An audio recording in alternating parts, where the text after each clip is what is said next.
అందరికీ నమస్కారం. కార్యక్రమం ప్రారంభించే ముందు గురువు గారు బ్రహ్మర్షి పత్రి గారికి ఒకసారి మనం ధన్యవాదాలు చెప్పుకుందాం. మనం గత 11 ఎపిసోడ్ల నుంచి ఒక విషయం మీద చెప్పుకుంటున్నాం. మెహర్ బాబా సందేశం చాలా అద్భుతమైన సందేశం. ఆయన ఏం చెప్పారంటే,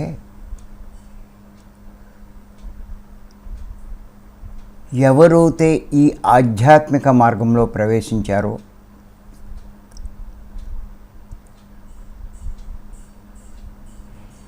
ఆధ్యాత్మిక మార్గం అంటే దుఃఖ నివారణ మార్గం.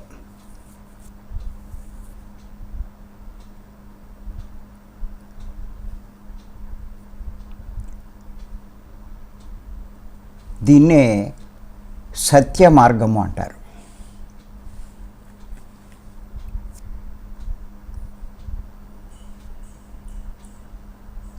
ఆత్మ మార్గం అని కూడా అంటారు.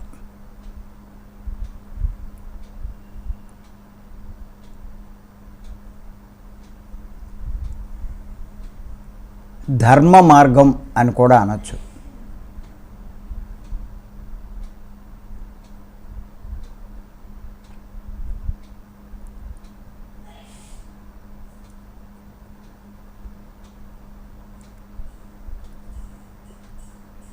శాశ్వత ఆనంద స్థితి పొందే మార్గం ఇది కూడా అనుకోవచ్చు.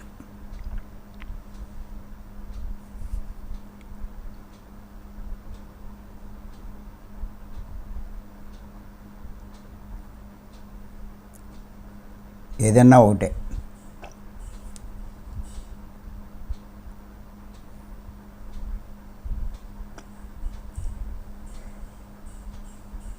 ఇటువంటి మార్గంలో ప్రవేశించిన వారికి గురువు యొక్క సహాయం చాలా చాలా అవసరం.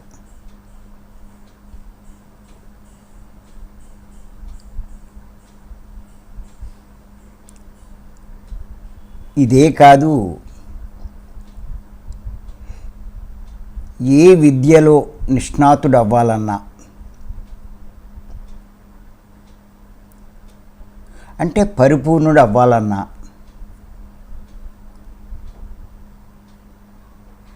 గురువు యొక్క సహాయం చాలా అవసరం.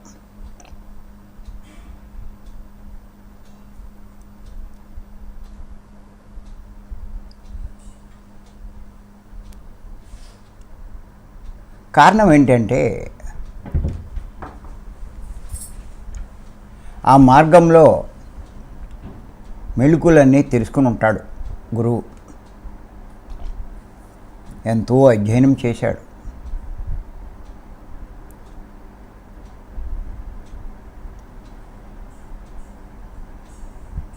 అంచేత అటువంటి గురువు సహాయం లభిస్తే సాధకుడు తాను అనుకున్నది తేలిగ్గా సాధించగలుగుతాడు.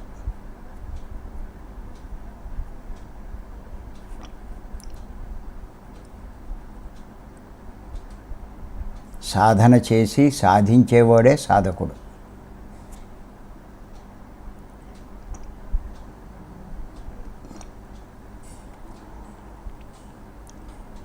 మెహర్ బాబా ఏమన్నారంటే,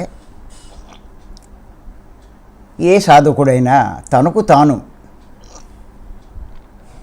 చేసుకోవచ్చు.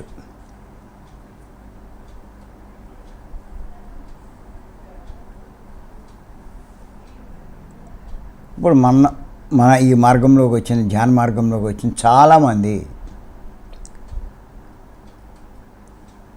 మేము చేసుకుంటున్నామండి, పొద్దున్న చేస్తున్నాం, సాయంత్రం చేస్తున్నాం అని చెప్పి అలా అయిపోయిన వాళ్ళు చాలామంది ఉన్నారు. వాళ్ళు సాధన చేస్తే చాలు అనుకుంటారు. సహజంగా వాళ్ళకేంటంటే ఏదో భౌతికమైన దేహపరమైన లాభాలు కొన్ని వస్తే అయ్యే గొప్ప అనుకుంటారు. కానీ ఈ మార్గంలో పొందవలసింది జ్ఞానము. జ్ఞానమే ఎవరినైనా పరిపూర్ణుని చేసేది. జ్ఞానమే నీ కర్మలన్నిటినీ దగ్ధం చేసేది.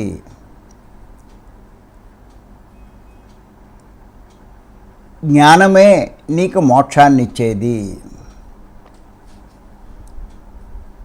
జ్ఞానమే నీ లక్ష్యాన్ని సాధించి పెట్టేది.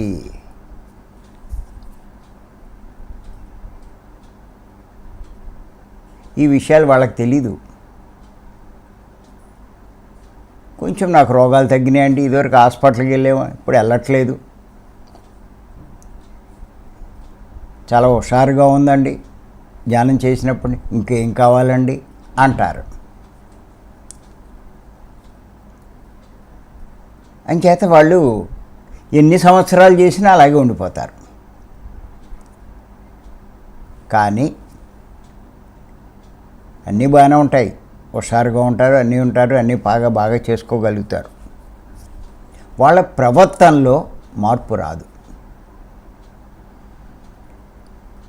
వాళ్ళ ఆలోచన విధానంలో మార్పు రాదు. వారి మాటల్లో మార్పు రాదు. ఇంకా ఎటువంటి మార్పులు అందులో కనిపించవు. ఆధ్యాత్మికంగా కూడా ఎదుగుదల ఉండదు.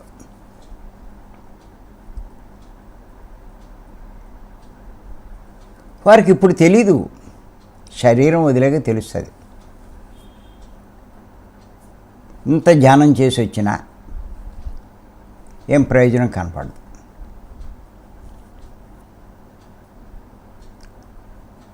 అంచేత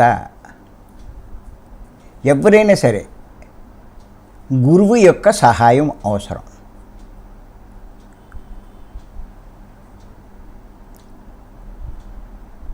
ఎవరు గురువు అంటే, నీ అజ్ఞానాన్ని తొలగించి జ్ఞానాన్ని కలిగించగలిగేవాడే గురువు.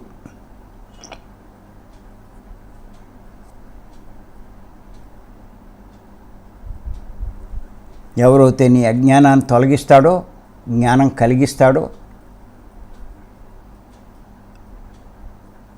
వాడే గురువు. అటువంటి గురువు సహాయం లేకుండా 6వ భూమికను దాటలేరు అని చెప్పి మెహర్ బాబా వారు చెప్పడం జరిగింది. అంతేకాదు మధ్యస్థ భూమికల్లో కూడా ఆగిపోతారు, పురోగతి ఉండదు అని చెప్పి ఆయన చెప్పడం జరిగింది. మరి ఏమిటి ఈ భూమికలు అని సహజంగా మనకి సందేహం రావచ్చు. ఇవన్నీ జ్ఞానానికి సంబంధించినవి. ఈ భూమికలు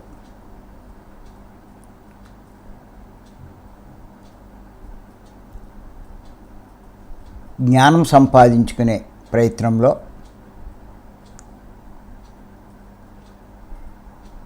మనం శ్వాస మీద ధ్యాస ధ్యానం చేస్తున్నాం, జ్ఞానవంతమైన పుస్తకాలు చదువుతున్నాం, ఆత్మజ్ఞానం బోధించేవారి సందేశాలు వింటున్నాం, ఆత్మకు సంబంధించిన సేవలు చేస్తున్నాం.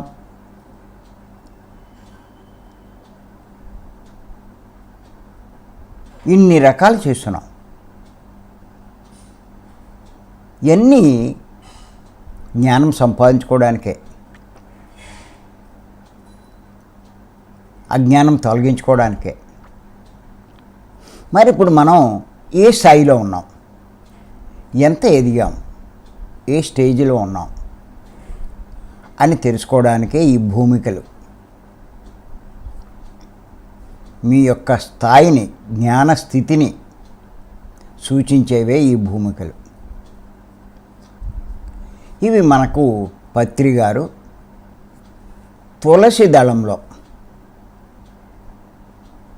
చెప్పడం జరిగింది.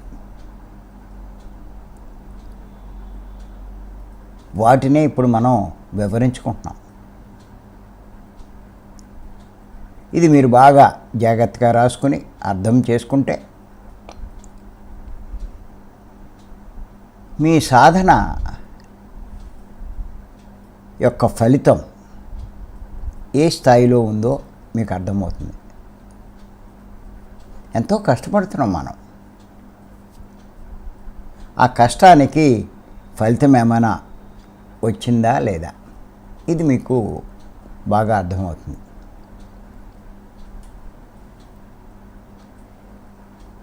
ఈ సప్త జ్ఞాన భూమికల గురించి చెప్పుకుంటున్నాం గత కొన్ని ఎపిసోడ్ల నుంచి. ఇప్పుడు చివరిదైనటువంటి 7వ భూమిక గురించి మనం చెప్పుకోబోతున్నాం. ఏంటంటే ఇది తురియం అంటారు ఈ 7వ భూమికని.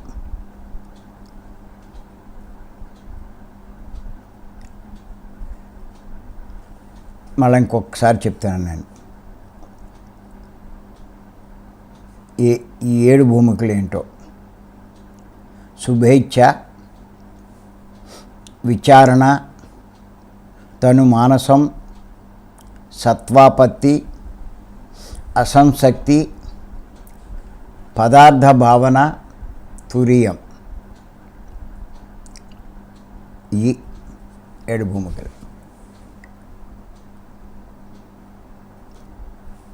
నాకు అనిపిస్తూ ఉంటుంది, ఇవన్నీ కూడా చాలామంది ఇచ్చారు, గొప్పవాళ్ళంతా. కానీ ఎవరు ఎన్ని ఇచ్చినా వాటన్నిటినీ సింప్లిఫై చేసి మనకు అర్థమయ్యే భాషలో ఆ పదాలు వాడుతూ పత్రి గారు మనకి అందించారు అన్నీ కూడా. నేను అనుకున్నాను, యాక్చువల్గా ఇంత తొందరలో ఇంత జ్ఞానం ఎలా సంపాదించగలిగాం అని ఆలోచించాను. నేను చూస్తే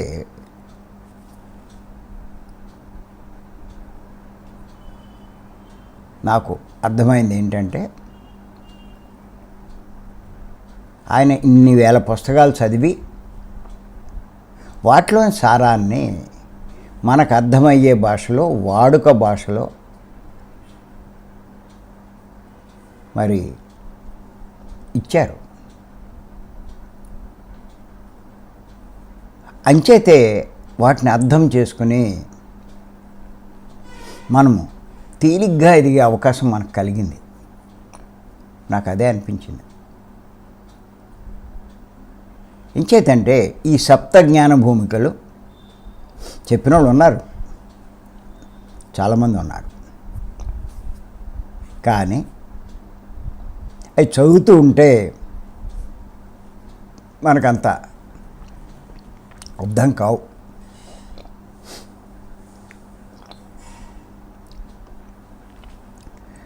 అంచేతే వదిలేస్తూ ఉంటాం. అర్థమవుతే ఎవరైనా చెప్పేది ఆసక్తి పెరుగుతుంది. అర్థం కాకపోతే దాన్ని పక్కన పెట్టేస్తూ ఉంటాం.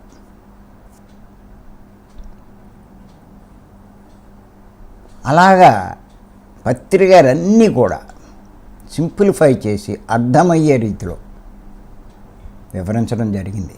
మన అదృష్టం అండి పత్రి గారు లాంటి గురువు దొరకడం.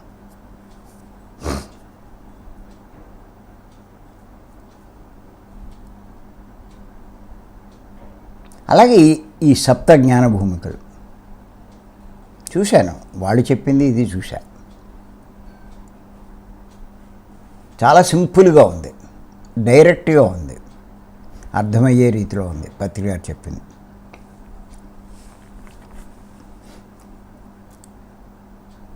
చేత ఈ ఏడో భూమికైనటువంటి ఈ తురియం గురించి ఇప్పుడు చెప్పుకుందాం.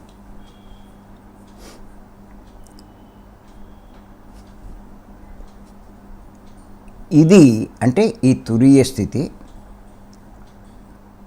మానవుని యొక్క పూర్ణ వికాస స్థితి.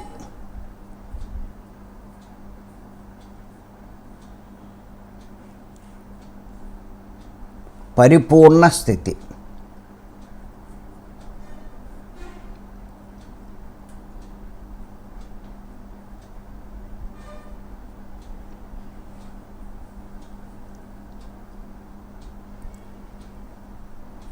సిద్ధుడు బుద్ధుడు అయిన స్థితి.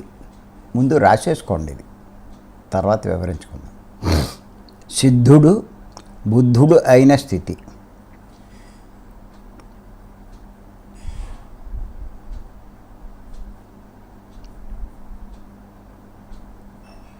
అందరినీ యోగులుగా, సిద్ధులుగా, బుద్ధులుగా మలచడానికి అంటే తయారు చేయడానికి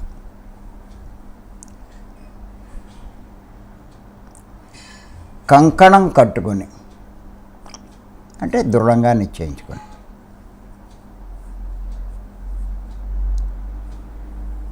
తత్పరిశ్రమలో అంటే ఆ పరిశ్రమలో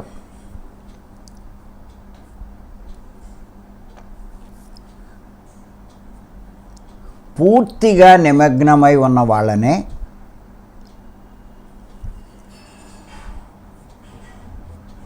బుద్ధుడు అంటారు.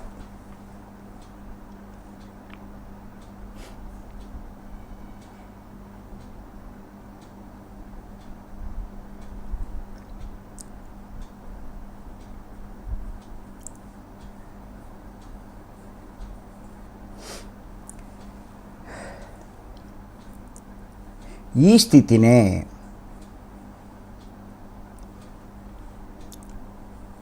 సహస్రదళ కమలం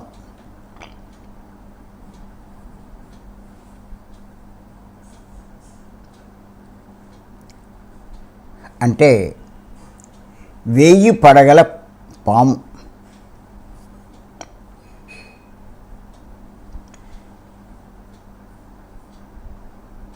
అంటే సహస్రార స్థితి అంటారు.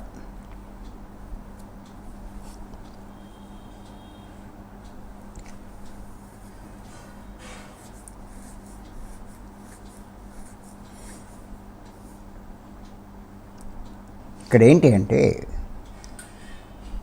ఈ సాధకుడు ఈ స్థితి పొందినవాడు ఒక్కొక్క మనిషిని యోగిగా మలిచినప్పుడల్లా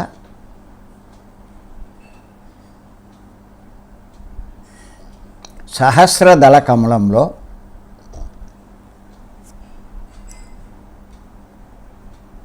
ఒక్కొక్క రేకు విచ్చుకుంటుంది.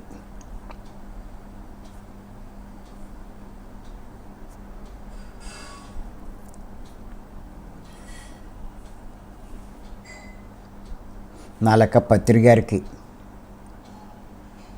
ఎన్ని రేకులు విచ్చుకున్నాయో.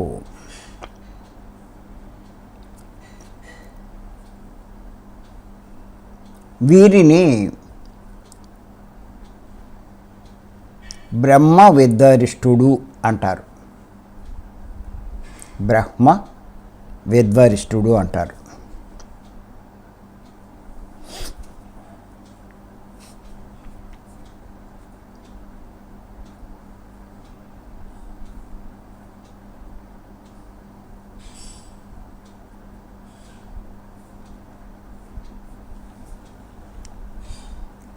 ముందు ఇక్కడి వరకు కొంచెం వివరించుకుందాం. మిగిలిన విషయాలు నెక్స్ట్ ఎపిసోడ్లో వివరించుకుందాం.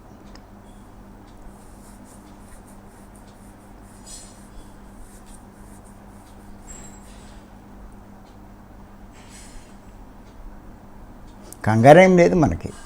నష్టం ఏంటి? మీ మార్గంలో ఎంత అర్థం చేసుకుంటే అంత ఎదుగుతామండి. కంగారు పడేది ఏం లేదు.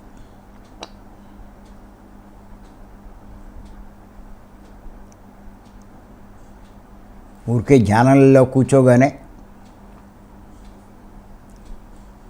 అలా వచ్చేయడం అన్నది అసాధ్యం, అసంభవం. గుర్తెట్టుకోండి.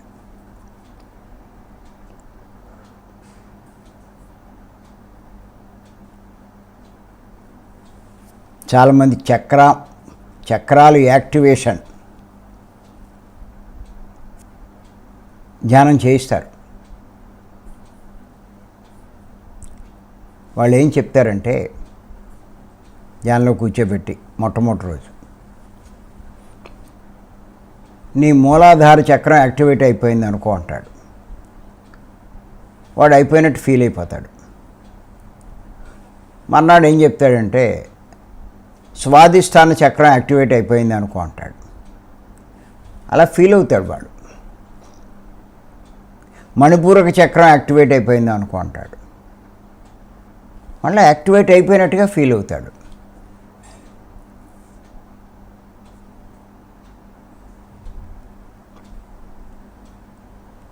అనాహత చక్రం యాక్టివేట్ అయిపోయింది అనుకో, అది అయిపోయింది అనుకుంటాడు. విశుద్ధ చక్రం యాక్టివేట్ అయిపోయింది అనుకో అంటారు. అయిపోయింది అనుకో అంటాడు.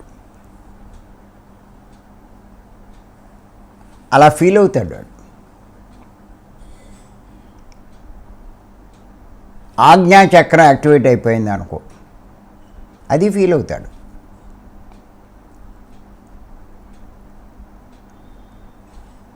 నీ సహస్రార స్థితి యాక్టివేట్ అయిందనుకో అని చెప్తాడు ఆ ధ్యానంలో, గైడింగ్ మెడిటేషన్.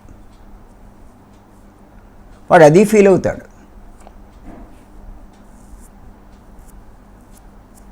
నువ్వు పరిపూర్ణ స్థితికి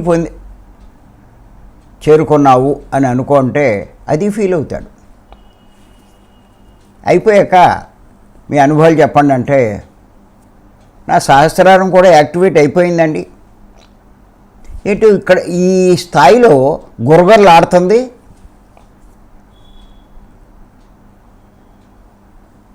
ఏదో నాకు అటు ఇటు తిరుగుతున్నట్టు ఇది అనిపించింది. నీకు అయిపోయిందయ్యా అంటాడు. పొంగిపోతారు. ఏమండి, ఈ 7 చక్రస్థితులు యాక్టివేట్ అవ్వాలి అంటే ఎవ్వడికైనా 400-500 జన్మలు పడుతుంది. 7 రోజుల్లోనే గైడింగ్లో యాక్టివేట్ అయిపోతే ఇంకేముందండి, భూమి మీద ఉన్న వాళ్ళంతా వెళ్ళిపోతారు. అక్కడ ఆ సత్యలోకం ఖాళీ ఉండదు.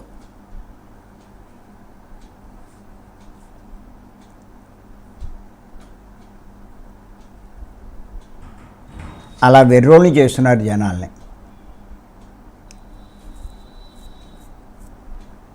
ఇక్కడ అనుకోవడం కాదండి, గుర్తెట్టుకోండి. సహజ స్థితిలోకి రావాలి ఏదైనా సరే. అది విశేష కృషి చేత సాధ్యమవుతుంది. కానీ అనుకుంటే, ఊహించుకుంటే, భావిస్తే ఎలా అయిపోతుందండి? ఏంటో మాస్టర్లు అలా పిచ్చోళ్ళు చేస్తున్నారు జనాల్ని. ఏం చేస్తాం?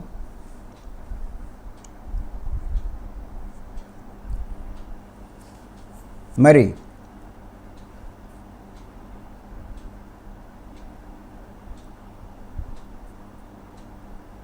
అంత తేలికేం కాదండి.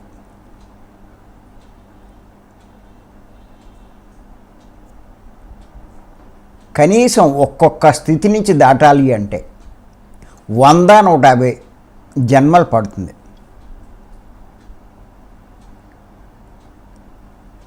స్వాదిష్టాన చక్రస్థితి అధిగమించాలంటే తమో గుణంలోంచి బయటపడాలి.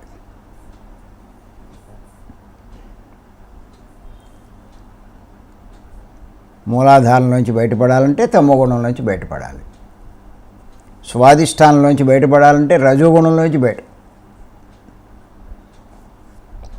మణిపూరక చక్రంలోంచి బయటపడాలి అంటే సాత్విక గుణంలోంచి బయటపడాలి.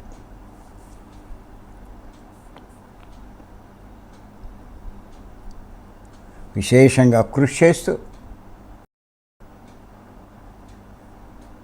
మెల్లిమెల్లిగా అనాహత విశుద్ధ స్థితి బయటపడాలి. శుద్ధ సాత్వికం బయటపడాలి.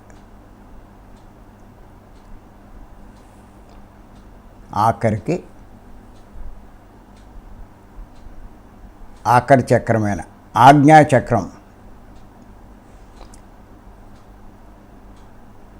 లోకి రావాలి అంటే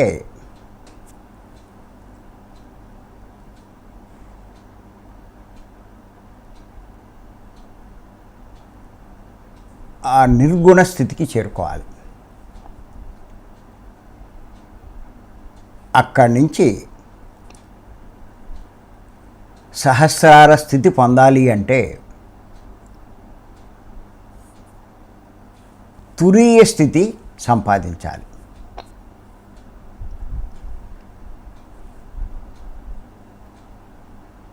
మొదటి స్థితిలో కొన్ని ఎక్కువ జన్మలు పడతాయి. తర్వాత ఓ 50 జన్మలు, తర్వాత ఓ 25 జన్మలు, అలా ఎదుగుతూ ఉంటారు. మనం చెప్పుకున్నాం, ఇప్పుడు మనం ఉండే ఆసక్తి, మనం చేసే సాధన, మనకున్న ఈ శ్రద్ధ, మనం అర్థం చేసుకోగలిగిన దాన్ని బట్టి ఖచ్చితంగా 350 జన్మలు దాటి ఉన్నవాళ్ళమని మనం చెప్పుకున్నాం.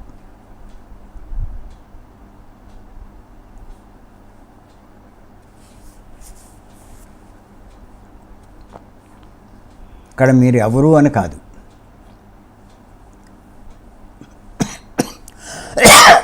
మీరు స్త్రీ అవ్వచ్చు, పురుషుడు అవ్వచ్చు.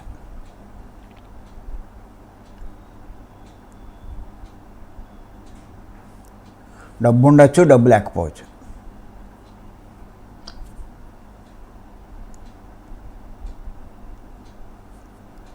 ఏ కులం అవ్వచ్చు, ఏ మతం అవ్వచ్చు, ఏ ప్రాంతం అవ్వచ్చు. మీరు ఖచ్చితంగా 350 జన్మలు దాటి ఉన్నారు. మీరు 350 నుంచి 400 దాకా లెక్కేసుకోండి. మీరు ఈ మధ్యలోనే ఉంటారు. మీ భర్తలు ఉండకపోవచ్చు, మీ పిల్లలు ఉండకపోవచ్చు, మీ తల్లిదండ్రులు ఉండకపోవచ్చు, మీ భార్యలు ఉండకపోవచ్చు, మీ బంధువులు ఉండకపోవచ్చు. కానీ మీరు ఆ స్థితిలో ఉన్నారు. మరి అలాంటి కుటుంబంలోనే ఎందుకు జన్మ తీసుకున్నారు?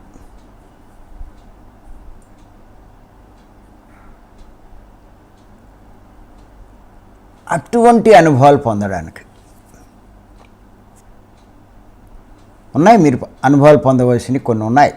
అందుకే దానికి అనుగుణంగా అలాంటి కుటుంబంలో, అలాంటి ప్రదేశంలో జన్మించారు. మీరే తీసుకున్నారు.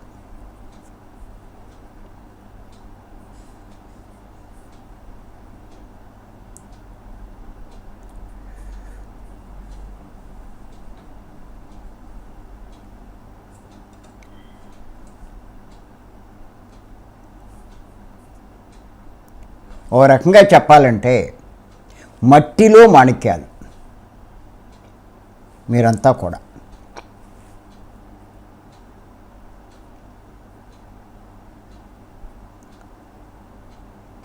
ఇప్పుడు మీరు మధునే తీసుకోండి.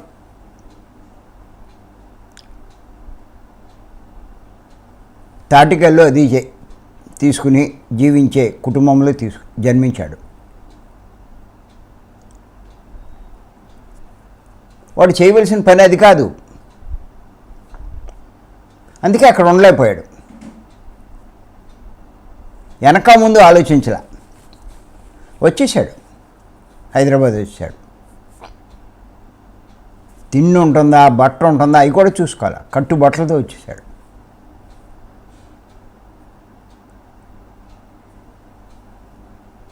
వాడికి కావాల్సింది జ్ఞానం.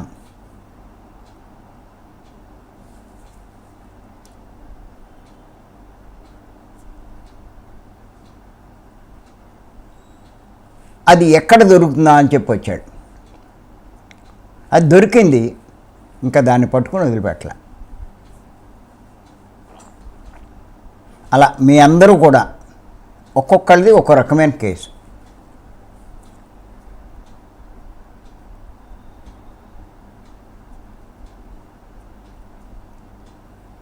కొంచెం ఇంకా మీ జ్ఞానం పెరిగితే మీకు అర్థమవుతుంది. మీరు ఏమనుకుంటారంటే, నేను ఇందులోకి వచ్చాను, మా ఆయన కూడా ఇందులోకి వస్తే బాగుంటుందని తపన పడేవాళ్ళు చాలామంది ఉన్నారు. కొంతమంది మా భార్య కూడా ఇందులోకి వస్తే చాలా బాగుంటుందని తపన పడేవాళ్ళు ఉన్నారు.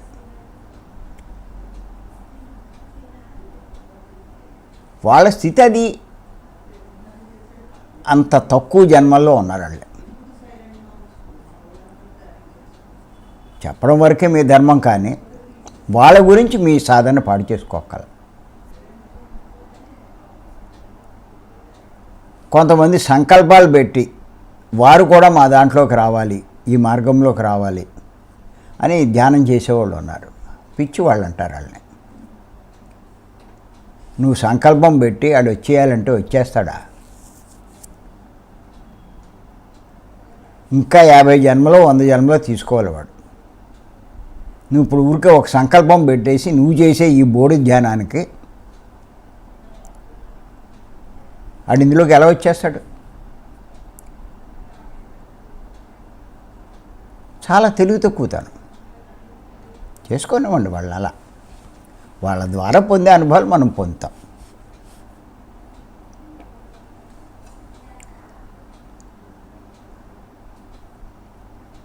ఇలా చాలామంది ఉన్నారు.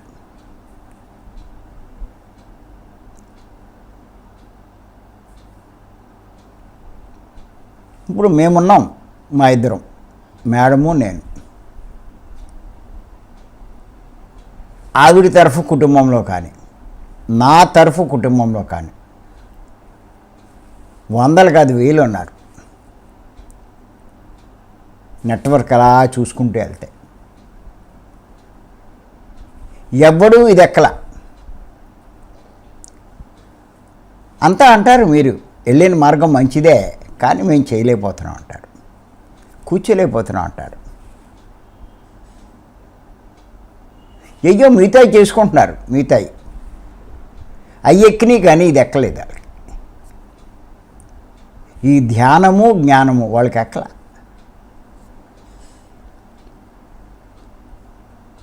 వాళ్ళ గ్రూపులో ఇవి పెడుతూ ఉంటాం, ఏమి వీటిని చూడరు అసలు.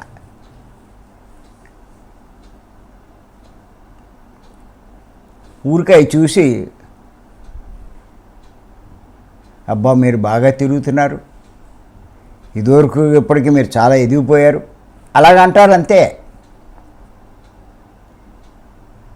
వాళ్ళకి అంతకన్నా అర్థం కాదు.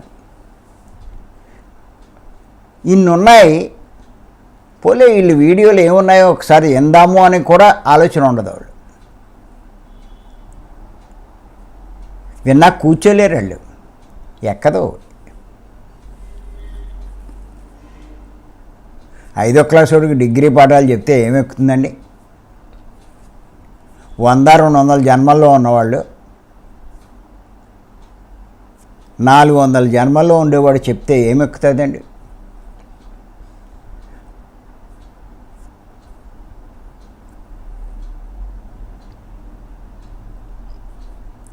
అంచేత నేను అందుకే ఇది అన్నాను. నేను అటువంటి కుటుంబంలో మనం జన్మించాము అంటే మట్టిలో మాణిక్యాలే వాళ్ళు మనమంతా.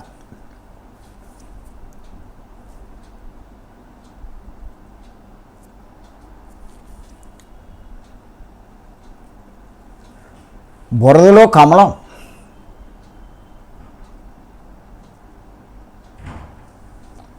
చుట్టూ బురద, అదేమీ అంటుకోదు దీనికి, ఆ కమలానికి ఏమి అంటుకోదు. అలా వికసిస్తుంది. అలాంటి వాళ్ళమే మనమంతా. మీరు అనుకుంటారు నాకు కూడా బురద అంటుకుంటే బాగుండని. ఏం చేసుకుంటారు చెప్పండి ఆ బురద? ఇంకా బురద అంటుకోలేదు అనుకుంటారు.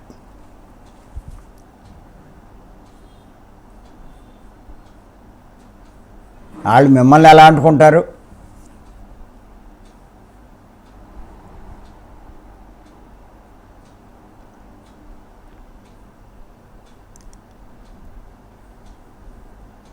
రోజు మిమ్మల్ని చూడట్లేదు వాళ్ళు? మీరు చేస్తున్న సాధన చూడట్లేదా? మీరు వింటున్నవన్నీ వాళ్ళు వినటం లేదా? అన్నీ చేస్తున్నారు కానీ ఎక్కట్లే. అది మీరేం చేస్తారు? అది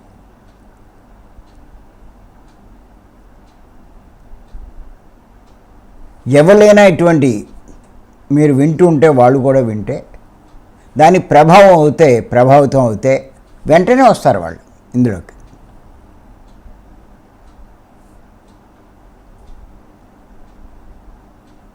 అలా రవి ముందు దీంట్లోకి వచ్చాడు. మెల్లిమెల్లిగా ఆయన ఈ జూమ్లో అయ్యి వింటూ ఉంటే సింధూర కూడా వింది. ఆవిడ ప్రభావితమై ఇందులోకి వచ్చింది. అంతే తప్ప ఆవిడొచ్చింది. ఎంత చెప్తే వాళ్ళ కుటుంబాల్లో వాళ్ళు ఎవడు రాలా. చాలా జన్మలు తీసుకోవాలండి.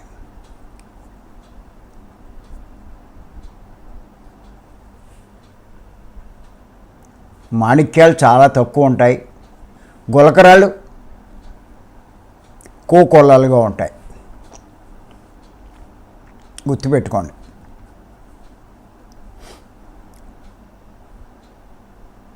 అందుకే మన జూమ్లో ఎక్కువ ఉండరు.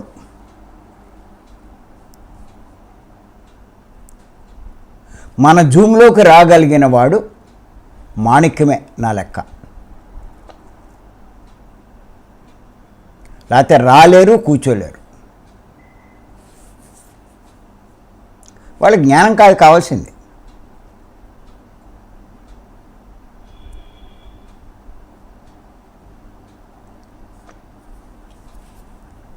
అంచేత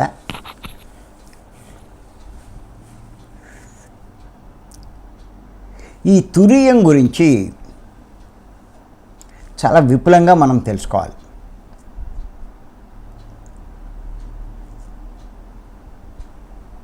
ఈ స్టేజ్కి రావడం అసమాషి కాదండి. ఇంకా కొన్ని జన్మలు పడుతుంది మనకి.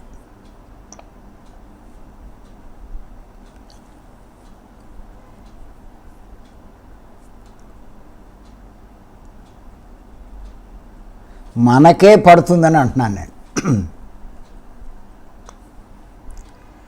ఈ మామూలు వాళ్ళకి ఎలా వచ్చేస్తారండి?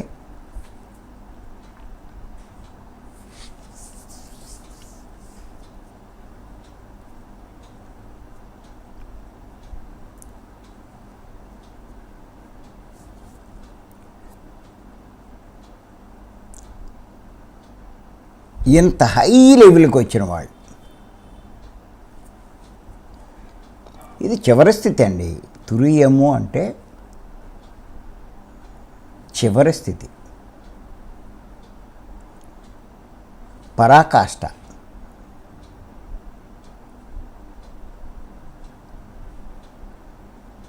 400 నుంచి 500 జన్మలు తీసుకోవాల్సి వస్తుంది.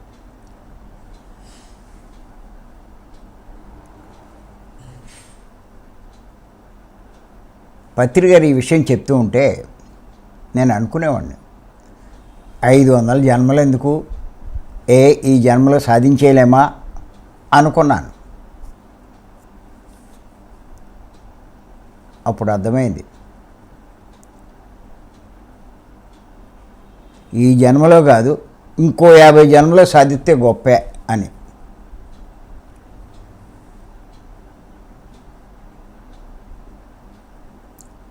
ఎన్ని అవరోధాలండి, ఎన్ని ఆటంకాలండి, ఎన్ని ప్రలోభాలు, ఎంత మాయ. ఇందులోంచి బయటపడ్డం అంటే అంత తేలిక.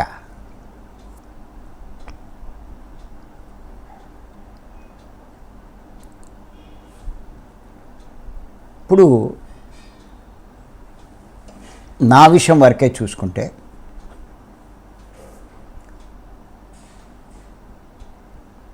మీ అందరితోటి కలిసినప్పుడు, ఈ క్లాసులకు వెళ్తున్నప్పుడు,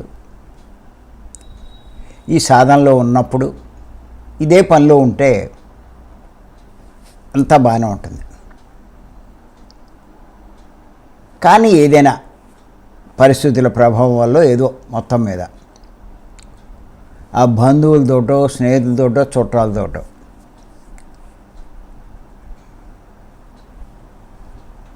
కలిసినప్పుడు మనం ఈ మాటలు మాట్లాడితే వాళ్ళు మనల్ని పిచ్చోళ్ళు అనుకుంటారు. ఎంత తెలిసినా వాళ్ళ మాటలే మనం మాట్లాడాలి, అప్పుడే వాళ్ళు మనతో ఉంటారు, అక్కడ మనం ఉండగలం.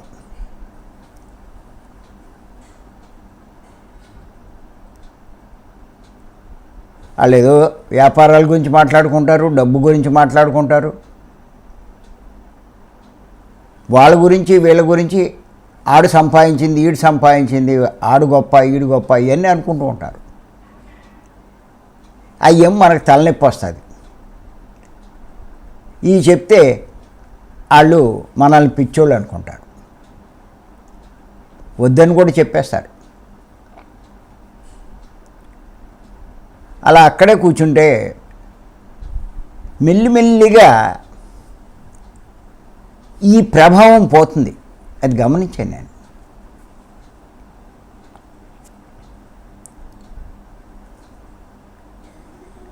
అప్పుడు అనిపించేది అందులోకి వెళ్ళడం కూడా దండిగే మనం అని. మనకున్న స్థితి పాడు చేసుకోవడం, మళ్ళా ఈ స్థితిలోకి రావాలి అంటే మళ్ళా 1 రోజు 2 రోజులు పడుతుంది. అదే మీరైనా కూడా ఆ ఫంక్షన్లో, పార్టీలో, ఆ వ్యవహారాలు, వాటిలో మీరు పడితే ఆ మాటలే మనకు వినిపిస్తూ ఉంటాయి, అవే మాట్లాడుతూ ఉంటాం. వాటి యొక్క ప్రభావం మనసు మీద పడిపోతుంది. అది మీకు అందుకే చూడండి, కొంచెం గాడి తప్పితే మీరు భీమవరం రాకపోయినా ఈ జూము ఈ 4 రోజులు ఈ అడావుడు అయిపోయాక మనం జాయిన్ అవుదామని అనుకుంటారు. కానీ అందులో పడిపోయి 4 రోజులు అనుకున్నది 40 రోజులైనా ఇందులోకి రాలేరు. నేను చాలామందిని చూస్తున్నాను. నేను ఎందుకు రాలేరు అంటే మళ్ళా నార్మల్ అయిపోయారు. మీరు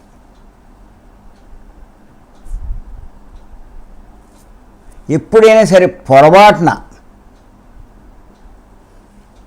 ఈ క్లాసులో లేకపోతే ఏదో వినడమో ఏదైనా జరిగిందనుకోండి, అప్పుడు అర్థమవుతుంది ఏంటి నేను ఇలా గాడి తప్పేశానని.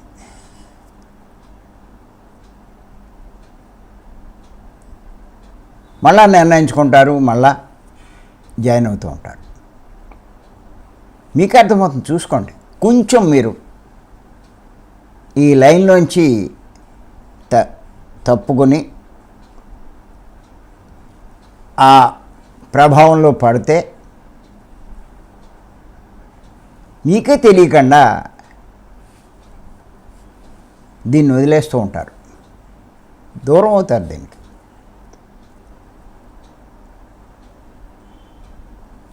దాన్నే మాయా అంటారు, మాయలో పడ్డాడు అంటారు.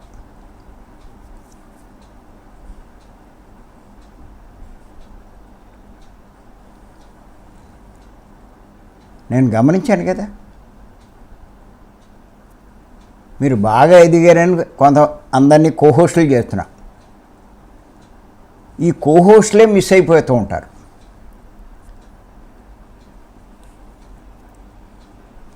ఎందుకు అంటే మాయా ప్రభావం, ఆ పరిస్థితులు. ఏదైనా ఉంటే వ్యవహారం అవి చూసుకుని వెంటనే రాగలగాలి, అప్పుడు ఆ మాయలో మీరు పడినట్లు లెక్క. ఆ వ్యవహారంలో పడి దీనికి మెల్లిగా దూరం అయిపోయారు అనుకోండి, మీరు ఆ మాయలో చిక్కుపోయినట్టే లెక్క.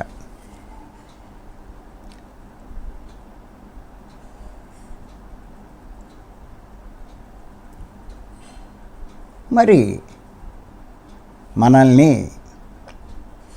ఎంత మనం ఎదుగుదామనుకున్నా ఈ మాయా ప్రపంచం, ఈ మాయా కుటుంబం, మాయా సమాజం మనల్ని వెనకలు ఆగుతూనే ఉంటుందండి. అందుకే ఎన్ని జన్మలు ఊరికే, లేకపోతే ఎన్ని జన్మలు ఎందుకండి.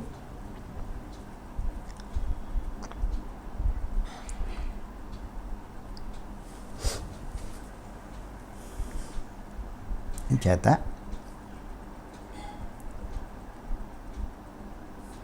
చాలా అప్రమత్తంగా ఉండాలి. అందుకే గురువు యొక్క సహాయం అవసరం అని చెప్పి మెహర్ బాబా వారు చెప్పడం జరిగింది.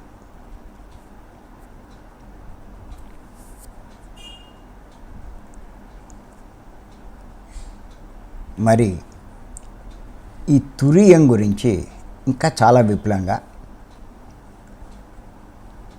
రేపు చెప్పుకుందాం. ఈ అవకాశం ఇచ్చి మీ అందరికీ నేను మరొక్కసారి ధన్యవాదాలు.